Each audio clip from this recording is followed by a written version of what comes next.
Nous sommes à Kananga ce mardi 25 février 2021 quand le ministre des Infrastructures et Travaux publics, Reconstruction et Aménagement du territoire, ITP en sigle, a effectué une descente sur terrain pour inspecter les travaux de lutte anti-érosive réalisés par l'Office de voies et drainage OVD et le Bureau technique de contrôle. Nous sommes au cœur de la ville de Kananga, sur l'avenue Kasavubu, en face du bureau de la police de circulation routière et à côté de l'ISTK où la route avait été coupée par un ravin et les travaux de remblayage sont en cours d'exécution. Et là, nous sommes ici au quartier Kamaï, sur l'avenue Kamuinansapu. Rappelons que le ministre Jacques Chikaï était déjà sur ce site et depuis samedi 22 février 2025 et avait promis à la population d'amener l'équipe de l'OVD, chose dite, chose faite.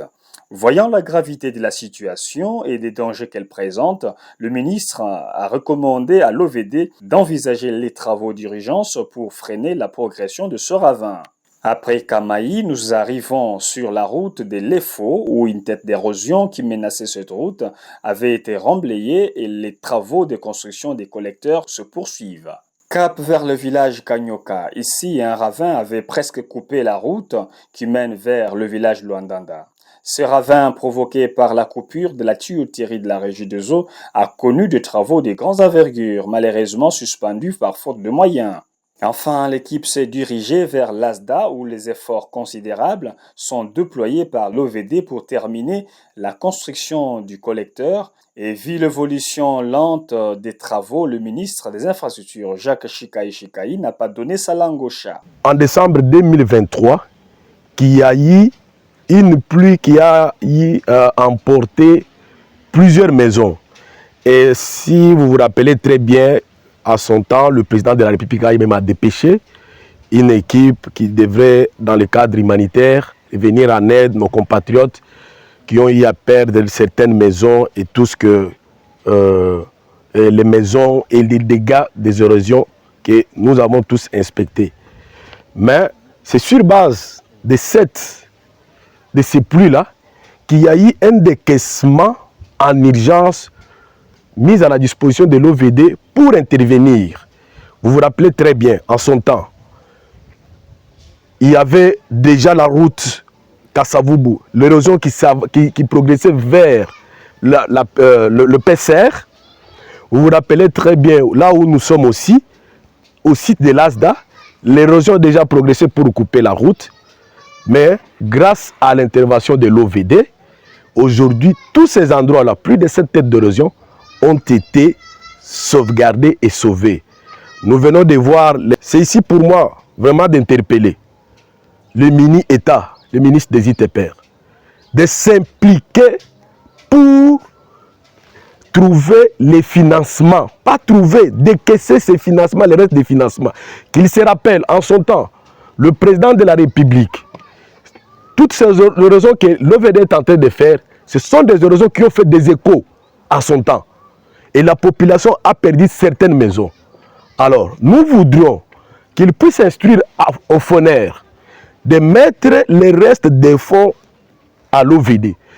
Parce que certains sites que j'ai visités qui sont en arrêt, ce sont des dégâts qui sont en train d'être multipliés. Alors, si l'OVD n'a pas de moyens, l'OVD est en train d'observer en impuissance les grandes dégradations sur les différents sites.